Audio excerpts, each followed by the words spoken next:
Who here is ready for war? The Third World War is not only inevitable, but is already taking place in new forms. Painful trade-offs will be unavoidable. The Ukraine war is accelerating the decline of the West. We have enough nuclear megatonnage to set human life back to the Dark Ages.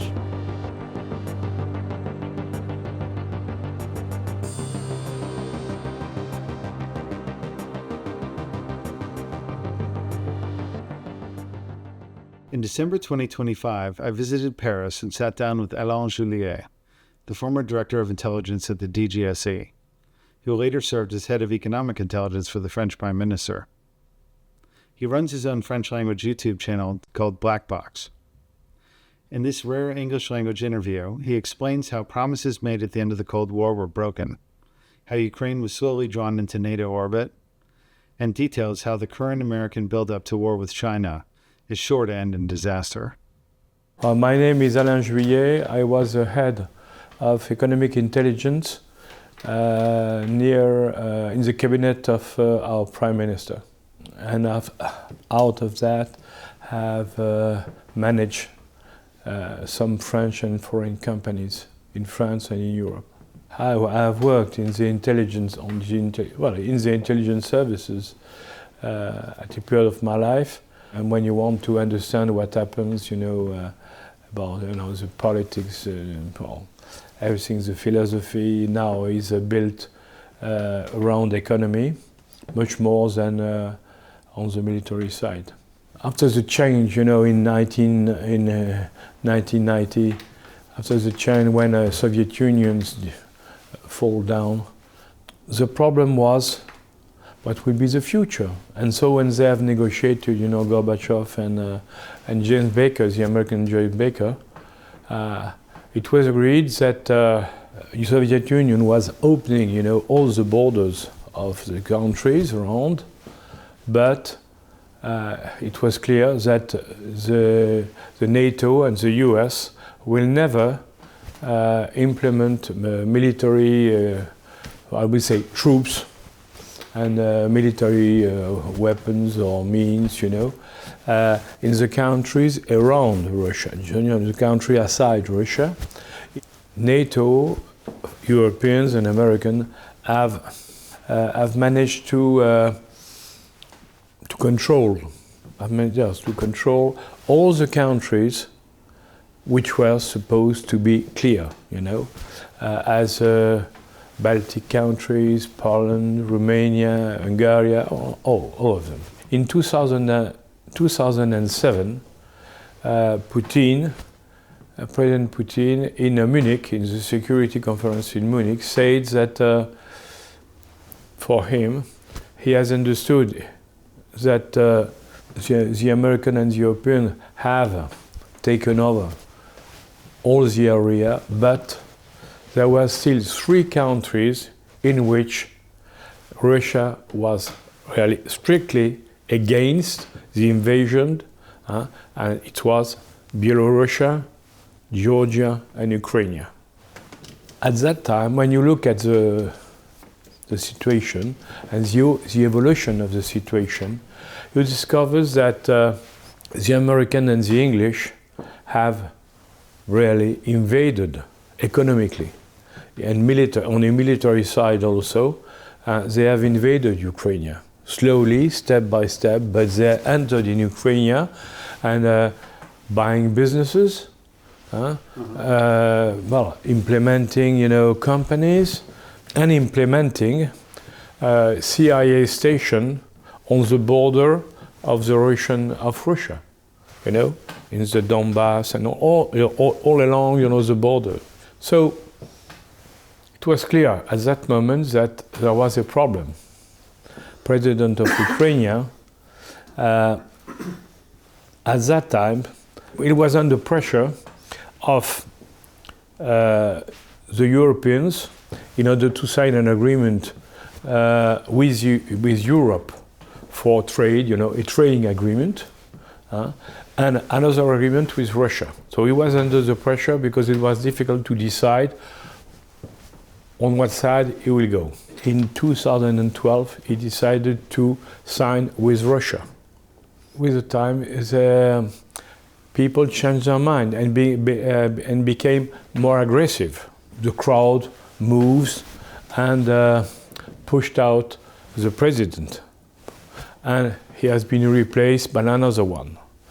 It is interesting to know at that time that at this moment, Ukraine, well, more than 50% of the Ukrainians were in pro of the Russian agreement against the European agreement. So Maidan changed the name of the game, because the new president, immediately after being well, not exactly elected, but being in the place, has decided to sign with the Europeans. So very clear, Now, between this moment and the war, we have seen the Ukrainian president, the two, Poroshenko and Zelensky, going exactly against what has been decided. That is to say, it was expected, and they were elected on the basis of Donbass province, being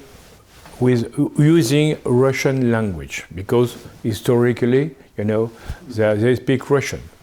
So it was planned and it was agreed that they will follow on speaking, Russian. And what they decide, the president decide, to stop and to forbid to speak Russian in this province, in the Donbass province. Mm-hmm. And immediately the troubles start in the area. And in order to stop the troubles, the president of Ukraine sent not exactly troops, but militia, and the troubles started in the Donbass area. Mm-hmm. Okay? After 2014, the French and the German, seeing that the situation was very bad between, Ukrainian and Russian, decided, and that there were fight. Well, the Russians were helping, the Donbass province to fight against the Ukrainian, militias and army. So the French and German decided to make an agreement. And this agreement the name of this agreement is Minsk I. And Minsk I was coming back to the point agreed by the Ukrainian in the election of the president. That is to say, to speak Russian in the Donbass province. And I would say a kind of little autonomy, not totally, but a little autonomy of this area. And of course, no more, troubles and militias, against, the Donbass people. The problem is that the Ukrainians have not followed, the agreements they have signed. And why? It's because, I think they were against. The pressure of the German and the French was too strong for them, because on the other side, the English and the American were saying, and the NATO were saying to Poroshenko and Zelensky, follow on. You're on the right way, Don't hear, the Europeans. The first has been a disaster, and therefore, Putin has invaded Crimea, saying that Crimea has always been a Russian territory and never an Ukrainian territory. And it was Russian before Khrushchev, the secretary of the Communist Party in Russia. Like 1820. With this yes, exactly. He gave Crimea to the governor of Ukraine one night, playing poker. It's a crazy story.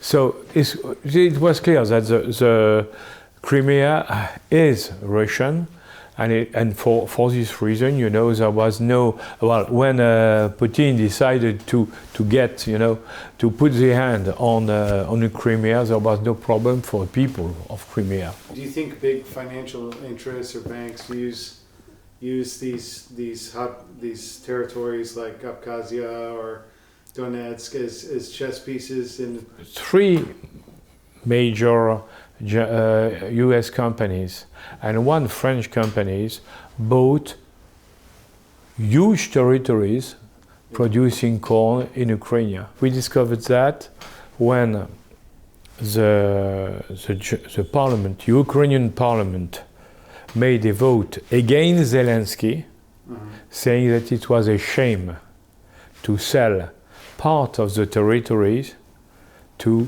foreign companies.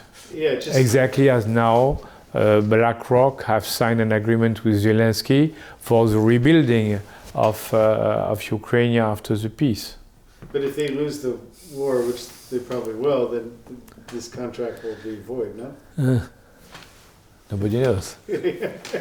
Brzezinski, in the United States, Brzezinski, in a book written in the 90s, says that to be on Ukraine was a way to enter inside Russia.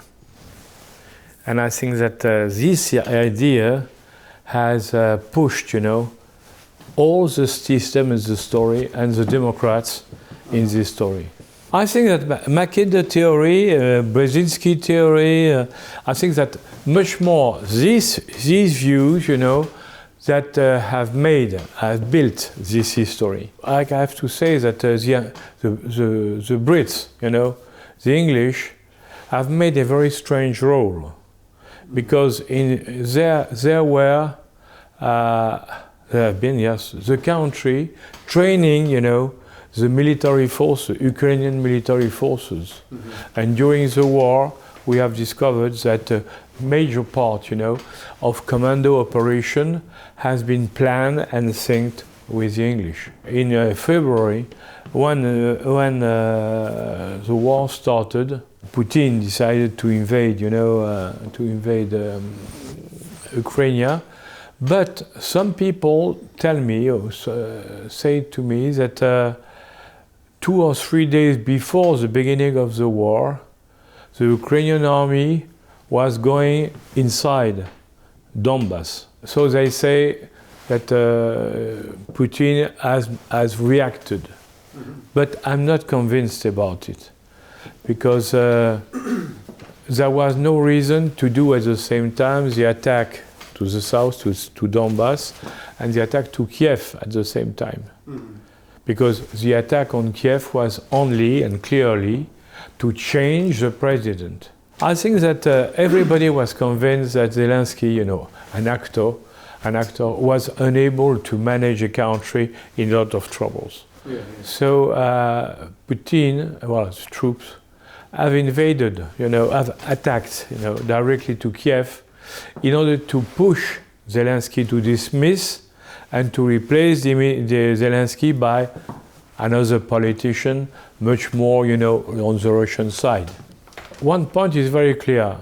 After the trial, and Zelensky was still there, the Russians have failed to bypass, not to bypass, to be in Kiev and to change everything. And so they changed their mind, and they decided only to go on the Donbass area in order to try to control, you know, the area, the Donbass area. 2 months later, as you know, in Turkey, in Antalya, Ukraine and Russian have negotiated. They have negotiated the peace, and the peace was very clear. No NATO in Ukraine, and autonomy for the Donbass area. Very simple. The problem is that this agreement was agreed by the Russian and agreed by the Ukrainian. But Brian Johnson, you know, Prime Minister of England, came to and visit, you know, Zelensky, and told him that it was not possible to sign this agreement because the Ukrainians were sure to win with the help of the Allies. And you see that 3 years after, we arrive more or less at the same situation. Instead of autonomy of Donbass, is Donbass for the Russian, but it's exactly the same. So, you know, so it's crazy to think that we suffered 3 years of death, people hurted, you know, people in the, well, a disaster for the economy of the country, everything for quite nothing. You look at the story of Taiwan. It's a stupid story, Taiwan, honestly. Huh? It's really, it's unbelievable. In Taiwan, there are the 2 factories producing, you know, the top chips, you know, in the market. These ships are used by the American army for the missiles, the fighters, and everything, okay? What happens if there is a war in Taiwan?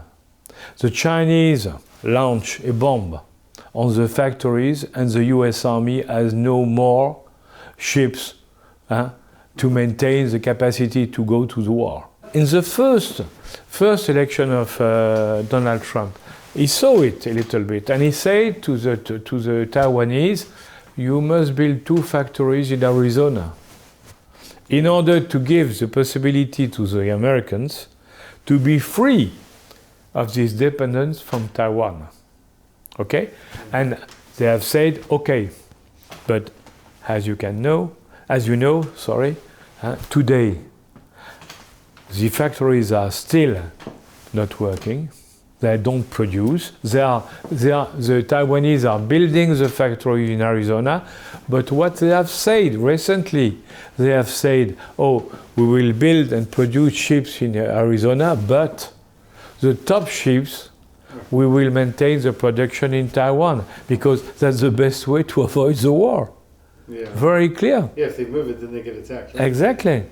You know, so you know, and when I say that to you, I remember, you know, in United States, all these stories, you know, with the speaker of the chamber, you know, visiting Taiwan, with the Chinese shouting against, you know, the Americans, saying it's unfair to come here. Well, all the moves, all the turmoil made on this story of Taiwan, when the special experts were knowing very well that it was impossible to go to a war in Taiwan. It's very simple. Yeah. When General Miley, the head of United States forces, have been asked by Donald Trump in the first period, if we make the war against China, who will win? And Miley answered, America, United States, but with huge losses. And so Donald Trump said, okay, so it's better to negotiate. Everybody agree on it. The Chinese have good contact with the Americans. The problem is for America is how we can stay as world leader. Mm-hmm. And if we want to stay as world leader, we need to control some of the top activities, of the top segment, economic segment or research segment, innovation segment, and so on. Today, the problem is how we do it through, you know, through the GAFAM, through others. Through all the technologies where we are really stronger, what do we do in order to maintain our leadership? That's clear. But it will be more and more difficult because the others are improving their situation faster than expected. America has been the center of the economic world during the 20th era. That is to say, you know, for 100 years, more or less. Starting in the East Coast, you know, in Boston, Washington, Baltimore, and so on, and after, at the end of the last century, in California. But after, we have seen a jump over, the Pacific Sea, and now the center of the economic world is in Asia. Because in Asia, look at it, you have China, Korea, Japan, Indonesia, India. The center of the economic center of the world is there. Normally the game is over. But some people, as your president, think it's possible to change the name of the game or to maintain United States as the first rank, changing fully the policy, the American policy. And that we are, with, the industry coming back to United States, well, applying the Monroe Doctrine, Now, for the Europeans, it's different. In all the case, we are out of the game. A war is always possible, but a war. When you fight between big countries directly, it's a big problem because you're obliged to use the nuclear weapons. And nuclear weapons, you use them on the two sides. So it's a huge problem. Who is the politic ready to do it? Knowing that he will kill millions of people in his own country, so that's a problem. Yeah. So when you are in front of indirect war, as Ukraine, as other countries, in which the people are fighting with the financing of, on one way the US or the European, and on the other way the others, the BRICS and others. So. In this case, it's not the same. You don't use nuclear weapons. And that's more or less the reason for which, for instance, in Middle East, with Iran, nobody wants to see Iran with a nuclear bomb because they can use them. And so they change the name of the game because without using nuclear bomb, it's a current war.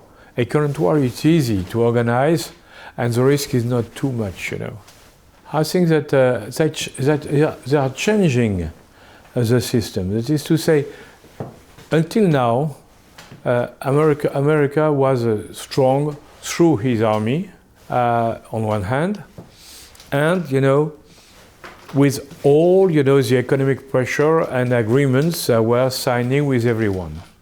All the exchange were planned, through plans made after the Second World War, through organization, as a World Commerce Organization, in which, to be honest, the advantage was for the Europeans and the Americans. Now the name is changing. All the other big countries in the world don't want to see that. They don't want to be involved in such agreements. They want to be free and negotiate directly or bilaterally what they want and what they don't want. And I think America will be in the future with a very strong role. But it's true that they will never be in the future as they have been until now, that is to say, the absolute leader. That's true. They are no more the absolute leader, but they are still leader. Look at the Monetary Fund, the International Monetary Fund.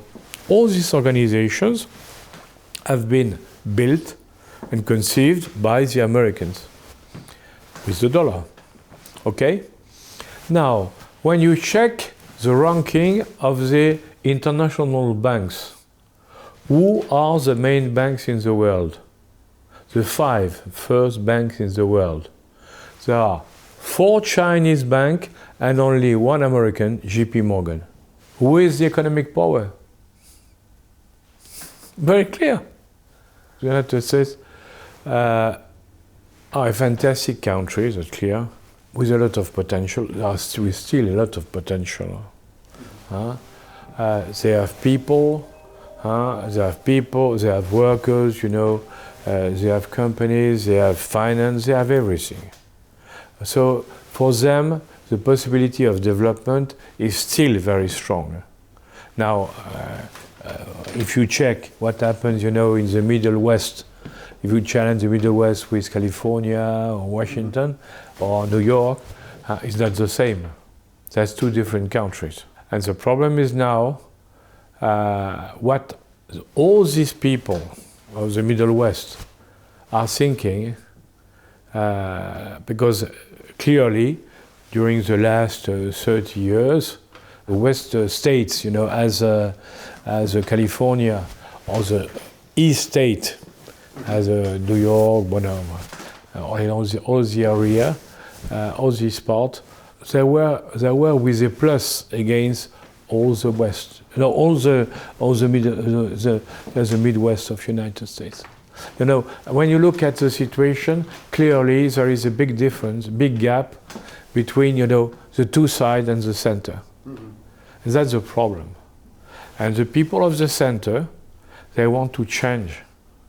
They want to get a little bit, of the success of the two sides. That's the reality. If a president, the actual president or others, are able to bring a solution to this situation, I'm sure that will relaunch, United States much more. With China, the problem is that China is developing very quickly, but they have to see that they face two problems for the future, for the coming future. They have two problems. The first is the decrease of the population. As you know, the development of China has been made, with one child by family, allowed by the government. The problem with one child per family is that during the development is fantastic because you don't spoil money, with the children, you invest. That's good, that's great. Huh? But the problem after is that when you say, as the Chinese have made, when you say, now it's finished, you can get 2 or 3 children, the people say, the families say, no, it's nice to get only one boy or girls and no more, in the families, because we don't, that don't need too much money, so it's different. That changed the mind, And the problem is that when you are, instead of 1,200,000,000 people, you are at 900 million, is not the same. Huh? It's a big change. And that's what China is suffering today. And the second is that India is coming. In 2050, sorry, India would be the third country in the world. After China, United States, we will see India. But in 2075, the ranking is 1 China, 2 India, 3 United States. So that's the big problem for China. The United States, instead of being the clear leader, now is a challenger. It's a little one, yeah. And it's a good position. It's better to be challenger than a leader. The key point for China is the number of engineers and the ability to develop research and innovation. They are really very good. And that's a surprise, because 20 years ago, 30 years ago, no one was thinking that we will see China as it is today, clearly. They have been able to develop ability on research, and on production and innovation that was not expected before. Yeah. Well, but aside, China suffers a lot of problems. We spoke about the decrease of the population. We can speak about the difference between a little bit as in United States and to the center of China and the coast, because it's not the same level of life. Huh? You have a lot of problems also, and they have to solve them. And it will be difficult. Europe is falling down. On the demographic side, it's very clear. All the countries in Europe are going down. Germany very quickly. France, we maintain as a situation through immigration, but with too much problems. All the countries are going down. Europe has been 400 years ago, 500 years ago. Europe was the clear world leader. In the beginning of 20th century, America became the leader. Mm-hmm. And now we are facing another revolution. It's clear. That's history, you know. You can never stay for a long period, for thousands of years, in the same position. The President Trump wants to cut, the links between China and Russia. And it will be difficult to cut it seriously and fully. That's clear. But don't forget that today in Siberia, in the east of Russia, the weather conditions are awful with the climatic evolution. Mm-hmm. The Russians don't want to live in this area. Despite the salaries, they don't want to stay, because it's awful. So what happens? The Chinese are coming in Siberia. The migration of Chinese is huge, and the Russians are afraid, because what they are, their problem. What is the issue? They will ask for autonomy of Siberia and to increase the links with China, and that will be the end of Russia. Now, it is clear that Ukraine now has no chance at all to win against Russia. That's clear. The story is finished. And when they discuss for the line, for the border, the next border, the next frontier, on the Donbass, on the border of the Donbass province, it's clear that it's because there is no other solution. There is no other solution. It's sad. It's sad, really. For us, it's very sad, because we have invested a lot, in Ukraine, and we are found with Ukraine, but now it's impossible to win. Ukraine has a very good army. First of all, it is necessary to remember that Ukrainian army is very good for a lot of years. 300 years ago, everybody in Europe were knowing the Ukrainian fighters as the Cossack. And Cossack has been always considered as great fighters, great soldiers and so on. They are fighting very well against the Russian. Mm-hmm. But they are, despite that this help of Allied, the help of the Allied, despite this help, they have been unable really to change the axis of the war. That is to say, to go positively in to recover, Ukrainian territories, and why not to go to Russia? There have only been one period of time, in the south of Russia, in a little place, in a little area, but they have been unable to maintain this position. Yeah. They have stayed for 3 months, and after it was finished. The English, the French, a lot of countries, the American, of course, have helped really, have backed up really Ukraine. Mm-hmm. Ukraine today is benefiting from the U.S. coverage, with the satellites, to get the information of the field. Through Elon Musk, mobile from Ukraine is able to exchange between all the components of the army. So it's very good. With the commando, with the English, they are doing a lot of commando operation. They are backed up by the Europeans, backed up by the Americans. They fight very well, but the others are better. That's a reality. they are better for this kind of war. Very special war, huh? With drone and so on. It's a special war. It's a different. We have never, in the history, been in such a situation. That is to say, a war of this kind. You know. Normally, you know, we use all our usual weapons, you know, and no problem. But this time it's different. When for the Americans, they have tried. If you see what happens, they have tried in this battlefield a lot of new material, new weapons, armored cars and so on, plane, you know, helicopter. Well, all the countries have tried their equipment in order to see if they are efficient, clearly.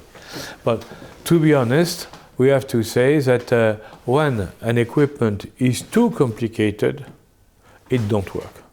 United States have supplies armored car Abrams, you know, to the Ukrainian, and after 3 months or 6 months, they retrieved them because they were destroyed, you know, as a usual, you know, as an usual bus, you know. Incredible, with the drone and so on. And for America, well, when you see the price for one Abram, you know, you say, oh, it's impossible to see one Abram destroyed by a drone who cost $1,000. Exactly, that's the reality of this war, you know. Everything has changed. Before this war, we were thinking that a classical battle was with armored cars, infantry, special forces, you know, more or less quite simple. And with the Russian, with the guns, you know, the Russian guns, well, all the Russian equipment, we have discovered that it was not necessary to be too much technical. It was necessary to produce replacement very quickly because the losses are huge in such a war, you know, the losses are huge. And if we are not able to change, you know, the destroy equipment by others, you lose. But, you know, for instance, United States have said that they were ready to supply a lot of things, but for instance, they were not ready to supply the bullets because they were not equipped to produce such a quantity of bullets. It's very simple, you know? And if you have no bullets, there is no battle. After this war, we will be obliged, all of us, will be obliged to rethink, to rebuild the size, missions, and organization of our armies. That's clear. So do you think we'll have a third world war? No, absolutely not. Why? The only way to get a third world war would be a war between China and United States. And on my side, and I don't think that the countries are ready to do it. Iran is another problem for me. Iran is a very different problem. It's true that Iran is linked with China through economic and military exchange, you know, agreement and exchange.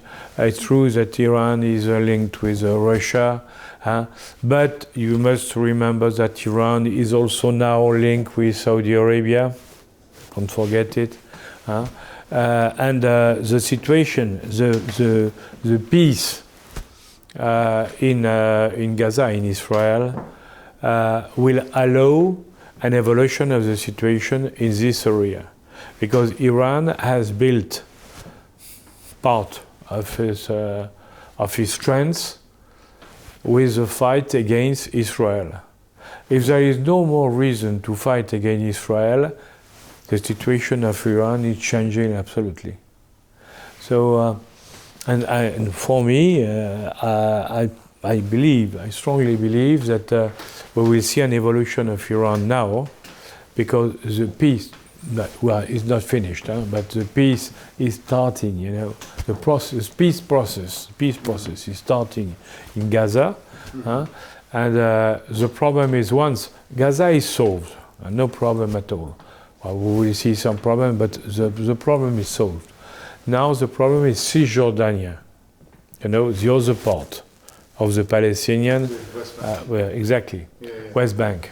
We must find a solution for the West Bank because that's the only place, only a unique area on which we risk once again, a spark with trouble, troubles and so on.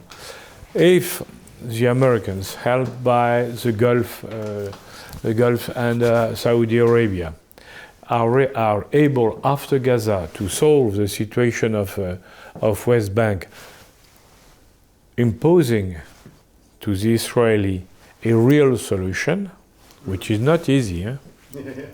That will be a very difficult situation, but it's a unique solution. So I'm sure that Iran will decrease its aggressivity, and at that time, it is necessary to remember that Iran is a country with